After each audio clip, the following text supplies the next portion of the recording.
Welcome to Decoded, the podcast that decodes the design, technology, and experiences shaping our world and planet. I am Elisa Leñero. And I'm Saima Ahmed Christensen. Together we explore the systems, behaviors, and technologies influencing how we live, work, and connect, from human interactions to the ecosystems we are part of. Each episode is a conversation with technologists, designers, entrepreneurs, and everyday users. Join us.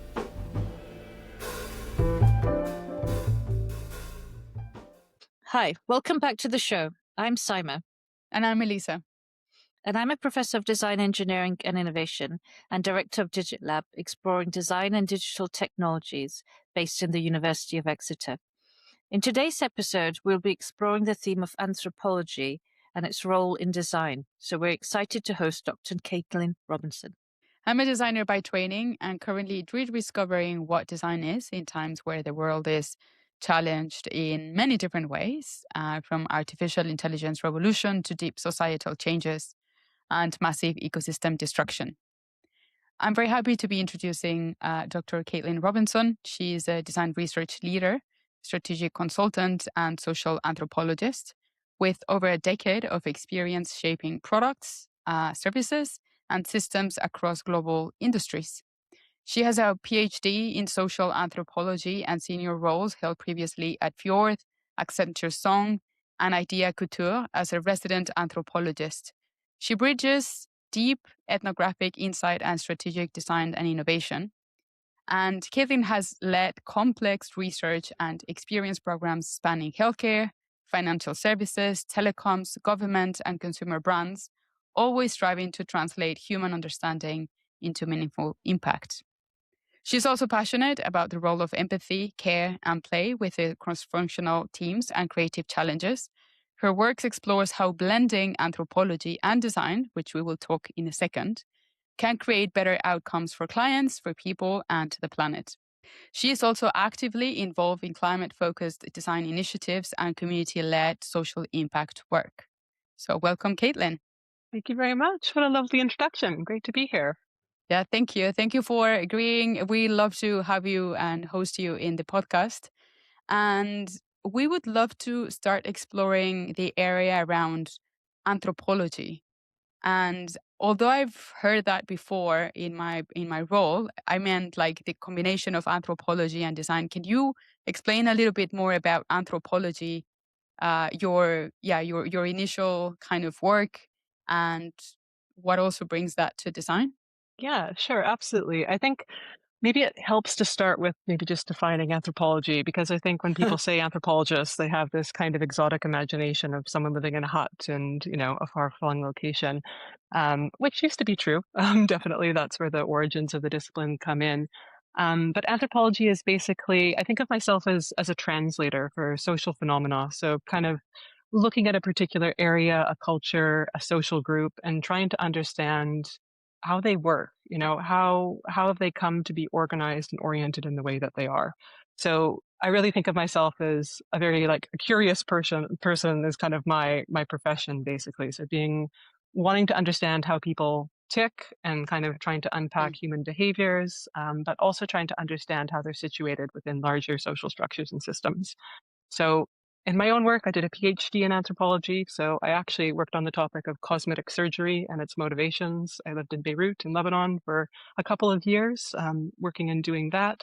So I came from an academic background, and following that kind of sidestepped into the world of innovation consulting and then into design, which itself is probably no mistake because I come from two parents who both studied anthropology. And my mom then went on to become an architect, actually designing hospitals and healthcare systems. So I've always been kind of intimately, entwined with both of those worlds. And I think it makes sense that that's where I'm situated now as a result. That's great, Caitlin. Maybe you could tell us a little bit about how your background in anthropology and particularly the insights you're gaining from users and cultures, how that influences design and innovation. And how your learning can be translated, because a lot of anthropology, if it's outside of design, sort of stops at that understanding. It's about understanding those cultures, understanding rituals, understanding behaviors. whereas design is about sometimes changing those and influencing those. So how does those two areas come together? Yeah, it's a great question and something I reflect on and think about a lot. I think anthropology, and if we talk about anthropology, we're also talking about the ethnographic method, right? Like Yeah. anthropologists are known for being in a place for a long time to try and make sense of things, open-ended qualitative research. So there's a natural kind of application of the ethnographic method essentially within the design process. It fits really squarely and well into the fuzzy front end of design and innovation, into that kind of open-ended discovery work, in that very exploratory phase before we've actually, designed and thought a little bit more about what a solution will be. But you're absolutely right, because from a discipline perspective, anthropology is not concerned with solving problems. It's concerned with understanding life worlds, right? So it might not seem that it fits very intentionally into design. So part of my role is really translating my academic background into the next step, which is that strategic bridge, those design recommendations, that bringing of insight to life within the context Mm. of a product or a service or an experience that's being designed.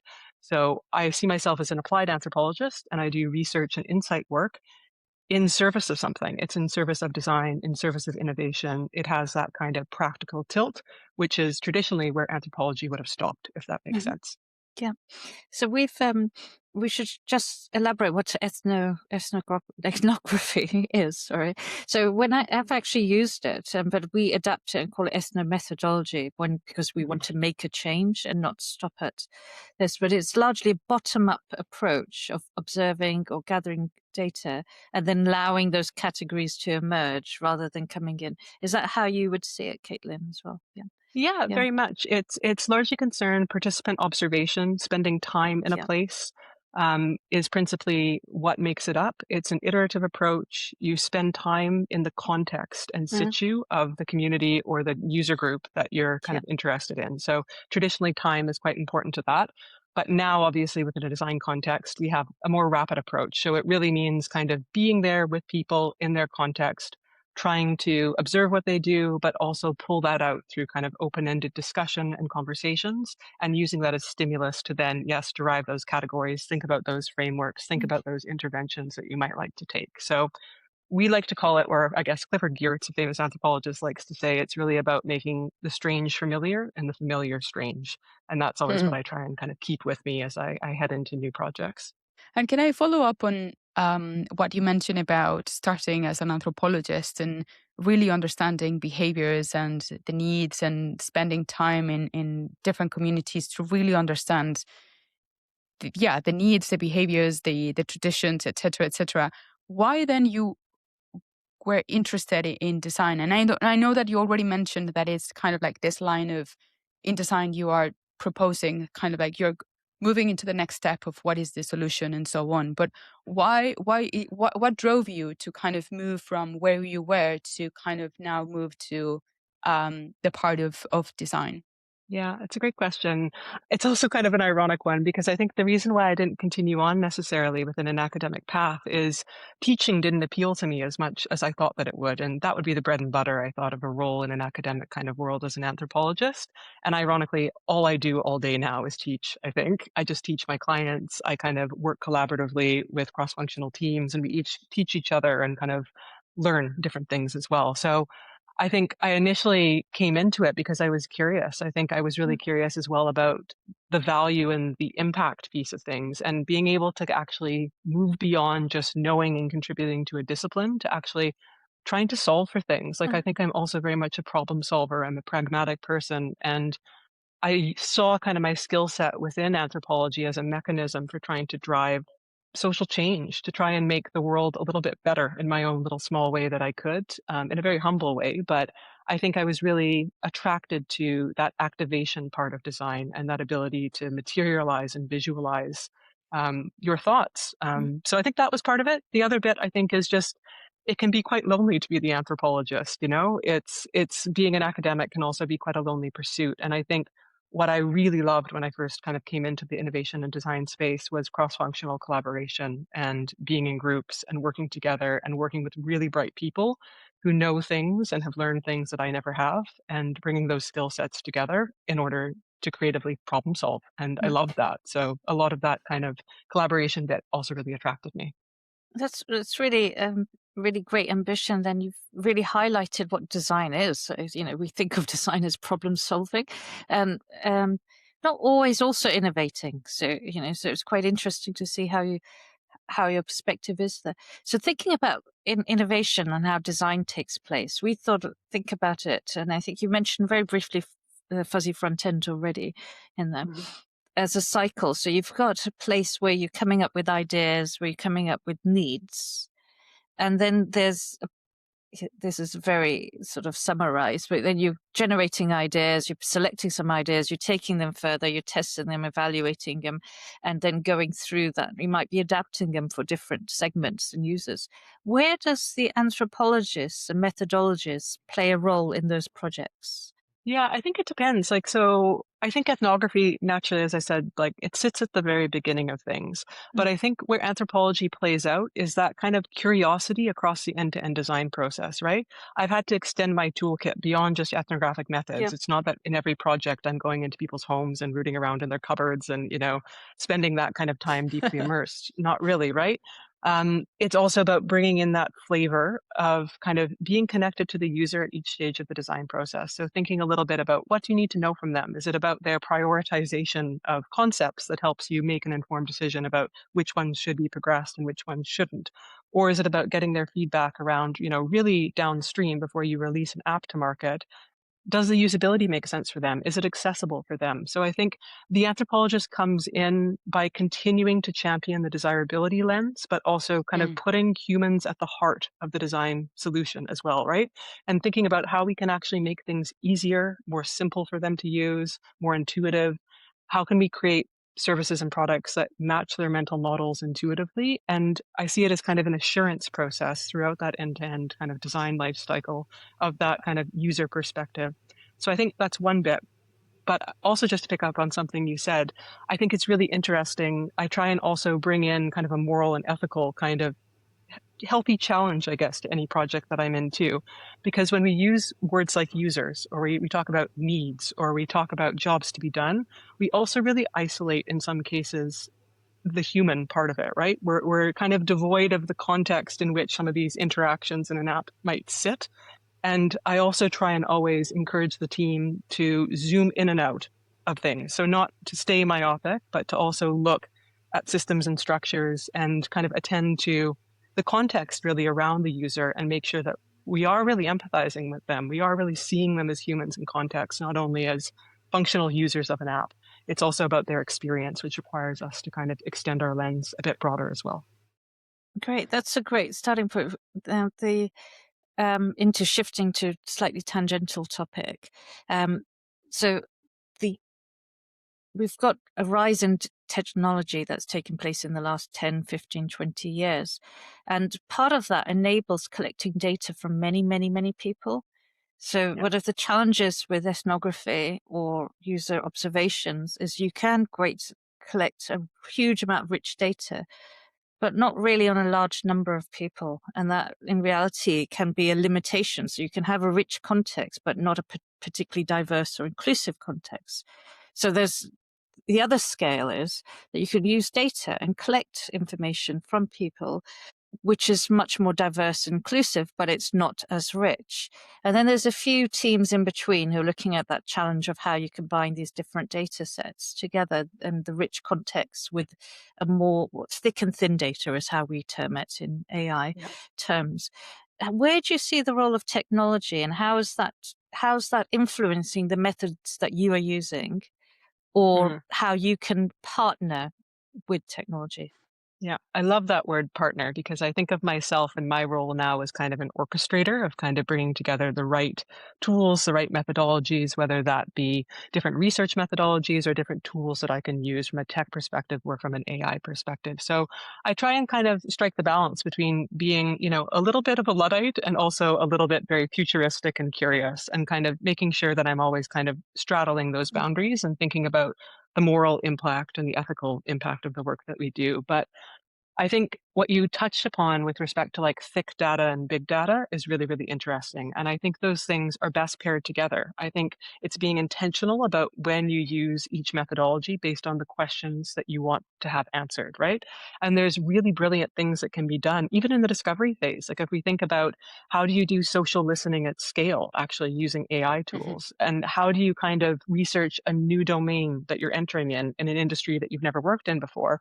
How can you quickly kind of bring the key themes that you need to be aware of or the key signals Hmm. in order to accelerate your understanding of what are the right questions then do I go and ask with people when I need to go deep? So I think it's very much about kind of quant at scale, I see as being like a fabulous application of AI. But then we need to make sure that we pair an understanding of what might be happening out there with why it's happening. What's the meaning? And that's when we can go deep with a specific kind of user set, with a set of questions that have been shaped by technology that enables us to have access to huge amounts of information to make our process more sophisticated. So we have to evolve, we have to move on.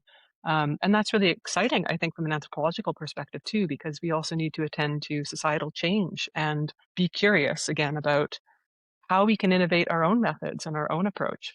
And in that case, how do you strike the balance again between amassing great deal of data and partnering with AI, as Saima said, like partnering with AI to give you a very good understanding or like a better understanding of the context, which is kind of probably ideas or information that you didn't had before, but at the same time continue being um, empathic and ethical about like the situation and at the same time not being biased of what AI is throwing at you and just following some of their recommendations. Like, how do you strike that balance? I mean, I haven't figured it out. I'm not perfect at it yet, but I think it's about trial and experimentation to a large degree, but also being really thoughtful about when the human should be leading and when it's okay for the AI to step in and automate certain things or drive efficiencies within your research Mhm. process. So I think we want to be really careful when we're working with vulnerable populations and making sure that, you know, we are leading from a human perspective there. I think that's really, really essential and important. But there might be other elements where you're happy for AI to actually be a bit of a thought partner. It can also be useful to help you check your own bias, right? Because we each bring our own biases to the table. So if you're writing a research guide, for example, using maybe something like Copilot, for instance, to kind of run over your research guide and let you know, have you asked a leading question in there by mistake? Have you not attended to certain vulnerabilities or different groups perhaps that are excluded or don't have a voice in your research? So using it as a bit of a collaboration partner, I think, is a really kind of exciting way to think through things. But it's about intentionally kind of deciding and thinking, when does a human need to be driving this, and Mm, where and why should we be using AI to drive at particular types of outcomes and value? right. Yeah, that's very interesting. And something you said just before about the need to shape methods. So one of the examples I think you just gave is um, where the data is being collected on large, and then you go in to do the methodology.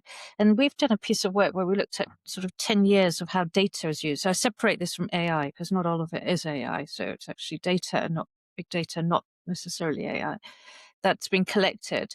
And what we found, we looked at 10 years of how big data is being used and thick and thin data is being used throughout a product or service development lifecycle. And what we saw is all the areas where you need users, or stakeholders, but mainly the users, the end users, whether it's identifying the needs, testing or prototyping, or looking at how you're customizing, is currently done by combining both thick and thin data. So there's the assumption you had is one starts and then the other, and I'm not sure that's the way.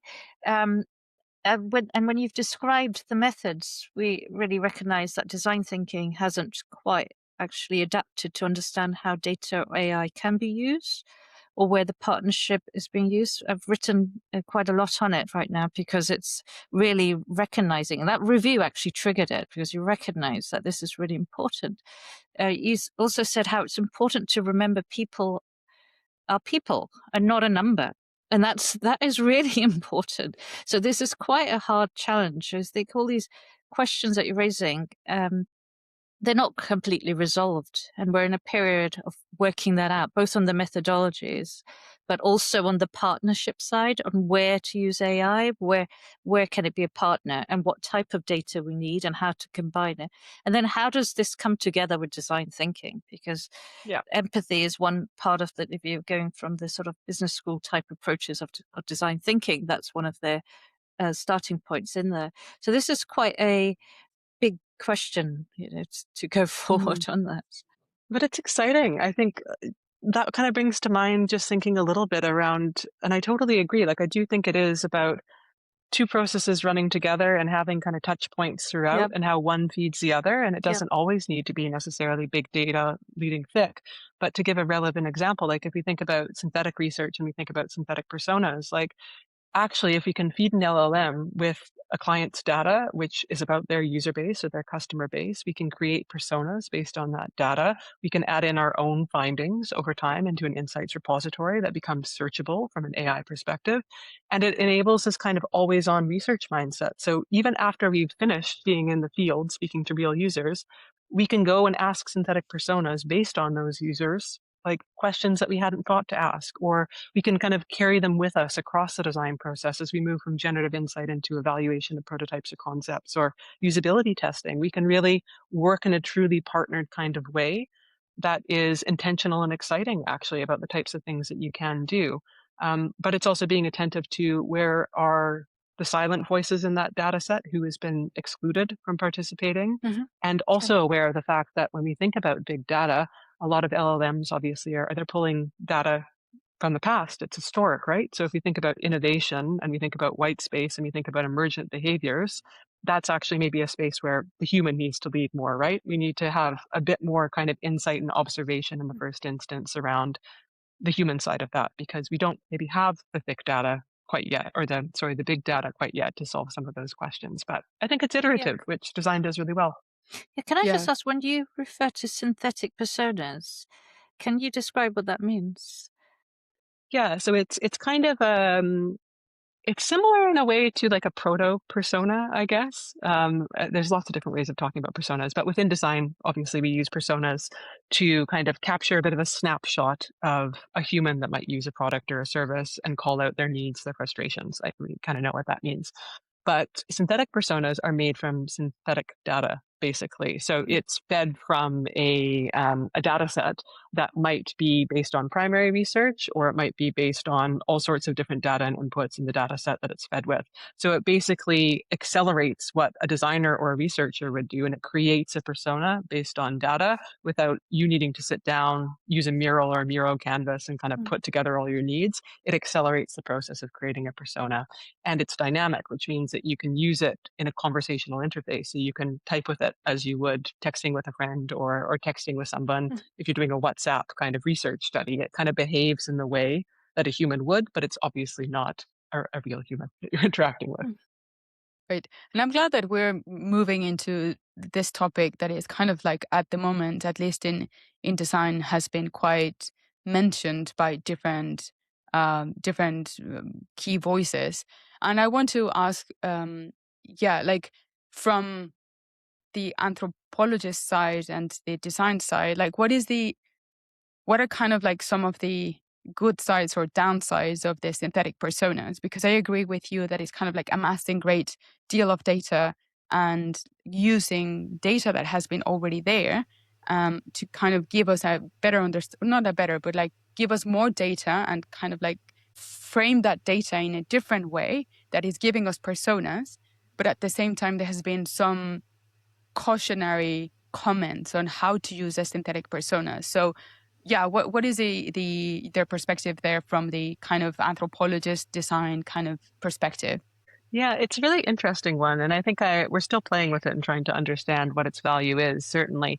But I think there is kind of a certain danger maybe we want to democratize people in design thinking to a degree so they understand a little bit more about the design process, but it also brings to mind the specialism maybe that we all have within research and within design, and being really kind of Yeah. thoughtful and intentional about those things, right? So Yeah. that kind of is an area where I feel a bit of ambivalence maybe around, because I do think it's really important to, be an advocate for the user and to really showcase what the insight is, and not just to let people make assumptions based Mhm. on playing with something that is really accessible, but they might not have the grounding to understand actually how playing with a synthetic persona and asking it questions should then inform your strategy going forward or your design recommendation. So I have a bit of ambivalence about that. But the other bit is that I think personas are a really useful tool, but they also are a snapshot. They are kind of largely historic in what they pull from. They're not very dynamic in every case, and they don't always serve innovation in ways that feel that helpful. And I say that because we also tend to use or think about things like mindsets, for example, which are kind of two by Mhm. twos that talk more about kind of what people think about and how they behave. Yeah. And it helps you understand the ways in which, as humans, we are irrational. We are not always waking up on the right side of the bed and thinking the same that we did yesterday. In different contexts, our behaviors change. So I think something like a design tool, like a mindset, is also really well paired with something like a persona. Um, and it's, I guess, just being really careful about when you use them in your process and to what end, and have you educated people around the utility of that design tool and what it means, I think. But it's a really Yeah. nascent space. So I think we should, yeah, keep playing with things and experimenting to see what the possibilities are and what the guardrails should be. Yeah, I think you touched on a point that is kind of similar to what happened in psychology when um, behavioral psychology emerged, that it was thought that we were kind of great humans making very rational decisions regarding economic incentives, and actually it has been shown that it's not. Like, we Yeah. make very messy decisions when it comes to money, or decisions in general. So I think what you said just reminds me of like that part of um Daniel Kahneman and Amos Tversky, just like finding kind of through research, actually behavioral science and behavioral economics, it's a thing. Yeah, And I for think it's sure. kind of like, and probably this is a way in which also design can bring kind of like the behavioral design in a way. So kind of like how this is paired with mindsets and behaviors, and as you said, like not everything is a persona that we gather from the beginning. Like things change and evolve as the process goes through. Yeah, absolutely. And I think it's also about like what designers do brilliantly is asking the right questions at the right time. And I think it's also kind of querying the edge cases of things, right? Because AI can create kind of, it's really good at spotting like patterns at scale in data, which is fantastic, but it might not always attend to the things that are happening on the margin, which I think is quite important to be able to question synthetic personas about, what they're missing or what the gaps may be, and really thinking about those missing voices that are excluded. So I think that's quite important too, is seeing the absences as much as you see what it gives you, and being really thoughtful about that bit of it. The other thing that I would say as an anthropologist is that LLMs are language models, and they're about utterances to a large degree, things that people put out there in the world. But there is also a whole school of thought around embodiment and kind of feeling and how we make meaning from patterns. And Mhm. I think that's maybe what's missing in some of the Yeah, data at scale. And I think it's really important to kind of, yeah, make sure that we're mixing things together and we're kind of bringing together different data sets and building our understanding, and having that kind of curious learner mindset, not thinking we have all the answers just because we have a persona in front of us, but acknowledging the messiness, to your point, of the human experience and designing for that. for sure. For sure. Yeah, I think this brings me to what is a value that design brings as well into the whole ecosystem that we're discussing, right? Like we're touching on behavioral economics, but also on anthropology, but also on solutions or like systems that it is part of the design process. So in the work that you've done in the past, and I really like what you said about moving from or going from design researcher and academia to practitioner, right? Like that kind of, it gives you a different fan of options, from not just thinking through design but also action it, or like take action on what is kind of like the, to make it, to embody it, as you said before. So in your perspective, kind of like what is the value of design in this ecosystem when we touch on anthropology and when we're talking about AI? And probably this is kind of like a massive bomb of question that I just asked you, No, it's great. but it's, yeah, but I would love to hear like, yeah, what is the value of design in this space? Yeah, it's a great question. I think to be a bit provocative, I think it's maybe about what should not be designed. I think where we can Mm, bring a lot of our power and our insight and our questioning and that kind of, we've talked a lot about ethics and morals and kind of touched on things like that. And that's maybe something that I bring from my anthropological background and training, is being really attentive to which voices take up space and where the gaps and the margins might be, and being attentive to power and how it functions within structures and systems. And obviously when we're thinking about things like AI and kind of how it's being rolled out and how it's being adopted, there's asymmetries in that, and there's also an agenda behind that. So I think it's asking the right questions, it's being reflective, and it's trying to be intentional about what's the problem we're trying to solve here, right? It's, let's not lose sight of what our brilliance is coming from a research or a design perspective. It's knowing what the right problem to solve is behind maybe all the patterns or all the data. So I think it's thinking a little bit about how we can have value and impact, how we can use AI to accelerate our process in some ways, to be a partner, but also where it should be left aside, and leaving us to do that critical thinking, that knowledge work, that questioning, that cross-functional collaboration, like leaving us to do what we do best and using it as another tool and technology that accelerates our process in the ways that it should. But I do hope that for designers, we get the opportunity. Something I'm really passionate about is systems design. And that's always been there for me because it relates to social theories like actor network theory and thinking mm, about the influence of human actors, but also non-human actors, of which AI mhm. is a perfect example of an actant. So I hope that we can kind of zoom out again and start actually like thinking about how we apply design to big societal, environmental, structural problems. Like, how do we actually begin to attend to something as big as like, how do you design economies or political systems? Like, I Yeah. like thinking in that kind of bigger structural conceptual layer. But I also appreciate that there's lots of fabulous design work that happens within product and service design and, you know, interface design and interaction design. And that's really beautiful too. But as an anthropologist, to answer your question, my brain goes big. It wants to kind of work on the big, wicked problems and kind of difficult things to address. Yeah, that's interesting because I think actually systems design's had a big comeback, should I say, or especially in research. So there has been a number of research projects funded. I was part of one of them, which is Mm. recognizing the role of design in these bigger questions. So that one was around redesigning healthcare services by looking at the entire system, which includes how money flows, how information flows, and how people flow, and how so these are. So it's quite interesting. So you've raised it back on that big level. And I think that is happening to some extent, at least in the research world. There's a recognition of this systems thinking in all sorts of complicated problems and knotty problems like healthcare, but also climate change. There's Yeah. in the sometimes that scares me though. So if you're going through, go back to becoming going in a design education, it is quite challenging to see how one person can actually get to make that change. And that challenge, so I do recall one of my colleagues when I was in RCA, Alan, he'd wear a t-shirt saying design will not save the world. And I think sometimes going back to the thing saying the problems you can't do, perhaps we have to recognize we cannot save the world. So these system thinking ideas, it's ambitious. And I certainly think there's something important in there. We're seeing a slight change internationally. We're seeing a change of education where systems thinking is coming back in with this Mm. alongside design thinking.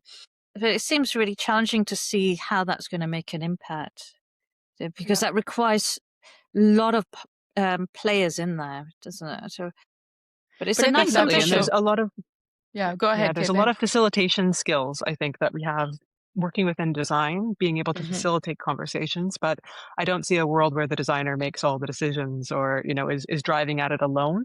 But I often think, like, from my own perspective, I think about my own impact and where I can add value. And I'm very much thinking in the context of social communities and the community around me where I spend my time, where I Hmm. live, where Yeah. I see my friends, and just thinking about that's where design can flourish. So it doesn't need to be, as part of the World Bank or, Yeah. any of Yeah. these kind of grander organizations. I just think about how can we extend our design skills into our own lives, actually, and into our own communities. And I think there's a value to that. And I think that we can have a lot of impact within those spaces, but we also have to be humble to the fact that the world is very complex. It's very fast moving. And yeah, it's not our responsibility to do it all, just to play our part. And I also think to bring kind of like different voices, right? Like as we were saying, design sometimes is not sometimes design facilitates conversation. So yeah, design is not going to save the world. I agree. At the same time, is probably we're going to bring different voices into the equation to try to bring different solutions. So Mm. it's kind of like gathering the right people into the right room, so then we can have kind of these conversations. And well, and speaking about conversations, can you tell us more about um, when the podcast started as we have to bring the value of design to more audiences, and especially to younger generations, where we think that also it's great to explain what do we do as designers, and Yeah. what is a role of design, what is a value of design. And we have had some episodes, one of them with the design council explaining, they were explaining kind of their policy, and they're explaining their blueprint, etc., etc. So I think one way of tackling the next question is, how do you explain, how do you talk to a client, or explain design to in a project where, as we know, when you are exploring the design challenge, the problem is stated but is potentially not the problem that is going to end up, and we don't have a solution yet. So sometimes clients, they want to see the solution right away, and they want to see, okay, I'm paying you to execute on this solution. But we know from experience that in design, that's not the case. So how do you talk to different clients that will trust you through the process to get into a solution that is grounded in research? Mm. With varying degrees of success, I think probably. It depends on where clients are at and also what their design maturity is as well. I think Mhm. that can really accelerate conversations quickly, or it can mean that you have to spend a lot more time up front. But I guess working in consultancies and agencies, we try and address a lot of that within the pitching process. So, a bunch of different agencies or companies might get the same brief, and you take that brief away, you think kind of, you get together with the team and in a room and you kind of put together a bit of a perspective on that and you restate the exam question basically. And I think so you start the conversation by kind of demonstrating actually your critical thinking and your ability to Mhm. ask the right questions, and also not being afraid to go into the room, invite them into the conversation, practice what you preach, come in with a blank like piece of paper or a blank whiteboard and put things together. It's about our ability to bring structure and like a process that we know works from a design perspective to Mhm. inform how we really center around what is the true problem to be solved. And I think clients can see the value of that as they experience it.